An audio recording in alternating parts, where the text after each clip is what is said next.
அவர் ஒரு நடிப்பு அரக்கன், அவ்வளவு பிரமாதமா. போன படம் விடுதலை, அப்படி ஒரு வாத்தியாரா நம்ம பார்த்த ஒருத்தரா இவர் அப்படிங்கிற மாதிரி என்னமோ ஒரு டிரான்சிஷன், அப்படி ஒரு டிரான்சிஷன், அதுக்கு இதுக்கு எந்த ஒரு தொடர்பும் இல்லை, லிங்கும் இல்லை. அந்த மாதிரி ஒரு அழகான ஒரு குடும்ப தலைவன், அற்புதமான ஒரு பரோட்டா மாஸ்டர். அவர் பரோட்டா படுறத பார்த்தா நம்மளே பரோட்டா சாப்பிடணுங்கிற மாதிரியான ஒரு உணர்வுகளை தூண்டக்கூடிய இடம்.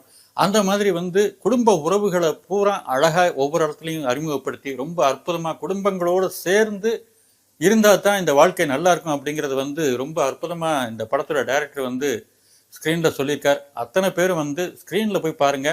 பொதுவாக இந்த மாதிரி படங்கள் எடுக்கிறதுக்கு ஒரு மிகப்பெரிய துணிச்சல் வேணும். அதுக்காக பாண்டியராஜ் சார் உங்களுக்கு ஒரு பெரிய கிரேட் சல்யூட்.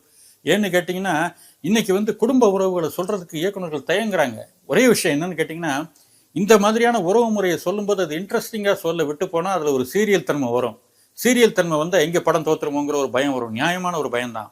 ஆனால் இந்த படத்தில் ஒரு முக்கியமான விஷயம் என்னன்னு கேட்டிங்கன்னா, எந்த இடத்துலையுமே இந்த சீரியல் தன்மைங்கிறது கிடையாது. அப்படின்னா எதுவுமே கிடையாது. ரொம்ப லைவ்லியா சீரியல் இருக்கக்கூடிய நாடகத்தன்மைங்கிறது இல்லாமல் உணர்வுகளை எளிதாக சாதாரணமாக நம்ம பார்க்கக்கூடிய உணர்வுகள். சாதாரணமாக ஒரு கல்லாவில் உட்கார்ந்ததுக்கு ஒரு சின்ன சிம்பிளான ஒரு ஈகோ பிரச்சனை. முதல் நாள் மருமக உட்கார்றா, அது 5000 லாபம் கிடைச்சுங்க, பொறுத்துக்க முடியாத மாமியாகாரி. அந்த உணர்வுகள், அந்த வெளிப்பாடு. தீபாங்கிறோம் அவ்வளவு பிரமாதமா.